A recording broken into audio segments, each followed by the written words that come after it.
सुखदेव अपने खेत में खड़े हुए अपने खेत में लगे हुए टमाटर को देख रहा था। इस बार टमाटर की फसल बहुत अच्छी हुई थी। भगवान का शुक्र है। इस बार टमाटर की फसल काफी अच्छी हो गई है। ये लाल लाल रसीले टमाटर, कल सुबह में ताजे ताजे सारे टमाटर तोड़कर मंडी में बेच कर आऊंगा। आते समय याद से माँ की दवाइयाँ और माधुरी के लिए साड़ी जरूर लाऊंगा। जिस तरह हर किसान अपनी फसल को देखने के बाद अपने खर्चों को भी सोचने लगता है, उसी प्रकार सुखदेव के घर में उसकी माँ और उसकी पत्नी थी। माधुरी बहुत ही समझदार और घरेलू सुलझी हुई औरत थी। सुखदेव अपनी फसल की एवज में मिले हुए जो भी रुपए माधुरी को देता, वो उसी में ही घर चलाने की पूरी कोशिश करती।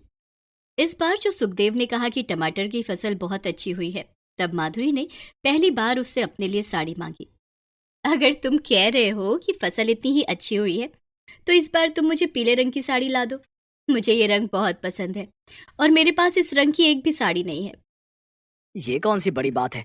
मैं परसों जब टमाटर की फसल मंडी में बेचने जाऊंगा, तब तुम्हारे लिए साड़ी लेते हुए ही आऊंगा, और माँ की दवाइयाँ भी। ठंड आने वाली है बेटा, दवाइयों के साथ मुझे एक गरम शॉल भी ला देना। ठीक है माँ, अच्छा याद दिलाया। मैं शॉल भी ले आऊंगा। कल सुबह जल्दी आकर टमाटर तोड़ लूंगा, ऐसा सोचकर सुखदेव घर पर चला जाता है। उसी रात अचानक बहुत जोर से बारिश शुरू हो जाती है। इतनी तेज बारिश कि सुखदेव अपने टमाटर के खेत को लेकर चिंता में आ जाता है। बहुत तेज बारिश हो रही है माधुरी। मैंने तो सोचा था कि कल सुबह सुबह उठकर सारे टमाटर तोड़ लूंगा। तब तक बादल का नामो निशान नहीं था, और अब अचानक से इतनी तेज बारिश। भगवान, खेत को कुछ ना हुआ हो। इस मौसम में इतनी तेज बारिश आती तो नहीं है। ये तो बेमौसम बरसात है। चिंता तो मुझे भी बहुत हो रही है। अक्टूबर के महीने में इतनी तेज बारिश कभी नहीं होती थी, लेकिन उस रात जो बारिश हुई, सुबह उठकर जो सुखदेव ने देखा तो सर पकड़कर बैठ गया।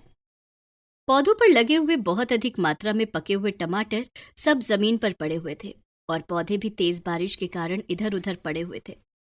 हे भगवान, कितना बड़ा पैर उठाया तूने मुझ गरीब के ऊपर। एक ही रात में सारे सपने चकनाचूर कर दिए। मिट्टी पूरी तरह गारा बन गई थी। सुखदेव पौधों को किसी तरह खड़ा करने की कोशिश कर रहा था, लेकिन पानी इतनी अधिक मात्रा में था कि पौधे लग ही नहीं रहे थे। आखिर में वो दुखी होकर घर की तरफ चल देता है। तभी वो रास्ते में देखता है कि दो तीन आदमी एक लड़की को परेशान कर रहे हैं। शर्म नहीं आती तुम लोगों को इस बेचारी लड़की को परेशान करते हुए। ये कहकर सुखदेव वहां पर पड़े हुए दो तीन पत्थर उठाकर उन लोगों को मारने के लिए आता है। तुझे ये लड़की बेचारी लग रही है? हमने अभी अभी देखा है, ये एक परी है। हम लोग इसे तब तक नहीं जाने देंगे जब तक कि ये हम लोगों को बहुत अमीर नहीं बना देती है। सुखदेव लड़की को ध्यान से देखता है। वो एक साधारण सी लड़की लग रही थी। उसे वो कहीं से भी परी नहीं लग रही थी। छोड़ो इस लड़की को, ये कोई परी दिखाई दे रही है।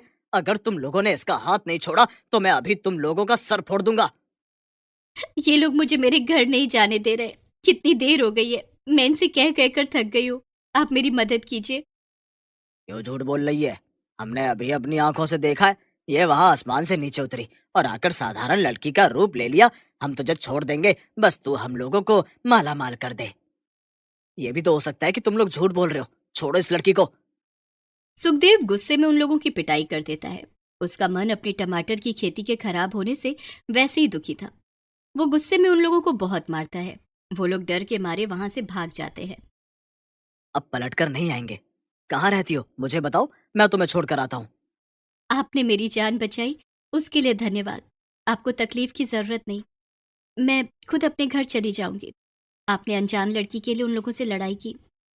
तुम मुझे बताओ कहाँ रहती हो, मैं छोड़कर आता हूँ। और मैं गुस्से में नहीं हूँ, बस मैं बहुत दुखी हूँ। तुम किस वजह से दुखी हो? कल रात बहुत तेज बारिश आई। उससे मेरा टमाटर का खेत पूरी तरह खराब हो गया। हमारी जीविका का एकमात्र साधन हमारी खेती ही है, और वही खराब हो गई। अब समझ नहीं आ रहा कि आगे क्या होगा। सब ठीक होगा, तुम फिक्र मत करो। अच्छे लोगों के साथ हमेशा अच्छा ही होता है। ऐसा बोलकर वो लड़की वहां से चली जाती है और सुखदेव भी घर आ जाता है। रो क्यों रहा है बेटा? होनी को कौन टाल सकता है? ना जाने भगवान की क्या इच्छा रही होगी। जो होता है अच्छे के लिए होता है। इस तरह रो रो कर मन छोटा मत कर। हाँ, माँ ठीक कह रही हैं। इस तरह तो आप अपनी तबीयत खराब कर लोगे। काश कि मैंने वो टमाटर कल शाम को ही तोड़ लिए होते, तो मुझे कुछ तो मुनाफा हो जाता। मेरी ही बुद्धि मारी गई थी जो मैंने उस समय ये नहीं सोचा। माधुरी, जा बेटा, इसको एक गिलास पानी लाकर दे। पानी पिएगा तो मन शांत हो जाएगा। माधुरी पानी लेने के लिए रसोई में चली जाती है। सुखदेव वहीं माँ के पास बैठा होता है और वो उसके सिर पर हाथ फेर कर उसे चुप करा रहे थे। देखते ही देखते एक पूरा हफ्ता निकल जाता है। मिट्टी काफी हद तक सूख चुकी थी। सुखदेव वहां पर से सड़े गले पौधों को हटाने लगता है। तभी उसकी नजर एक नन्हे से पौधे पर पड़ती है जिस पर बहुत सारे टमाटर आए हुए थे। इतनी भारी बारिश में तुम आखिर कैसे बच गए? जब तुमने हार नहीं मानी, तो फिर मैं कैसे हार मान सकता हूँ? मैं दोबारा से अपने खेतों को तैयार करूंगा। सुखदेव सारे खेत को ठीक कर देता है। वो नन्हा पौधा अभी भी उसी तरह खड़ा हुआ था। सुखदेव उस पर लगे हुए वो 12 टमाटर तोड़ लेता है और उसके आसपास की मिट्टी को भी ठीक करके वो टमाटर लेकर घर आ जाता है। अरे, ये टमाटर! हाँ, सारा खेत खराब हो गया और उसी में ही एक नन्हा सा पौधा खड़ा हुआ था जिस पर ये टमाटर लगे हुए थे। लो, इन्हें घर के खाने में ही इस्तेमाल कर लेना। माधुरी टमाटर लेकर उन्हें धोकर टोकरी में रख लेती है। रात के खाने में वो उनमें से 2 टमाटर का इस्तेमाल कर लेती है। अगले दिन सुबह, जल्दी उठो, जल्दी उठो। क्या हुआ? कहीं आग लग गई है क्या? वो वो वो टमाटर जो तुम कल खेत से लेकर आए थे, मैंने उन्हें वहां टोकरी में रखा था। अब वो टोकरी पूरी टमाटर से भरी हुई है, और वो भी बिल्कुल ताजे रसीले टमाटर, जैसे अभी अभी खेत से टूट कर आए हो। भला ऐसा कैसे हो सकता है? मेरी बातों पर यकीन नहीं हो रहा है तो चल कर देख लो। सुखदेव फटाफट खड़ा होता है और रसोई में जाकर देखता है तो टोकरी पूरी तरह लाल रसीले टमाटरों से भरी हुई थी। वो 2-3 बार अपनी आंखें मलमल कर टमाटर को देखता है। हाथों में लेने के बाद में देखता है कि टमाटर एकदम ताजा और रसीले हैं। ये कैसा चमत्कार है माधुरी? मैं नहीं जानती, बस इतना जानती हूँ कि ये टोकरी पूरी टमाटर से भरी हुई है। सुखदेव की माँ बड़ी हैरान होती है। तभी वो सुखदेव से कहती है कि जा, जरा खेत में जाकर तो देख, क्या वो पौधा अभी भी खेत में है। सुखदेव फटाफट अपने पैरों में चप्पल डालकर खेतों की तरफ निकल जाता है, और वहां जाकर उसकी खुशी का ठिकाना नहीं रहता। उसका खेत पके हुए टमाटर से भरा हुआ था। ऐसा लग रहा था जैसे यहाँ कभी कोई बारिश आई ही नहीं थी। ताजे ताजे रसीले टमाटर तोड़ने लगता है। सारे पके हुए टमाटर तोड़ने के बाद वो सब टमाटर को लेकर मंडी बेचने के लिए चला जाता है, जहां उसे उसके अच्छे दाम मिलते हैं। घर आते समय वो देखता है कि जिस लड़की को उसने बचाया था वो पेड़ के नीचे बैठी हुई है। अरे, तुम यहाँ? हाँ, मैं यहाँ। तुम तो आज बड़े खुश दिखाई दे रहे हो। हाँ, आज मैं बहुत खुश हूँ। तुम्हें पता है, मेरे साथ चमत्कार हुआ है। मेरी पूरी टमाटर की फसल खराब हो गई थी और आज मेरे खेतों में टमाटर ही टमाटर उगे हुए हैं। मैंने कहा था ना तुमसे कि जो अच्छा करता है उसके साथ हमेशा अच्छा होता है। सुखदेव लड़की की बात पर ध्यान देता है। फिर वो लड़की से बोलता है।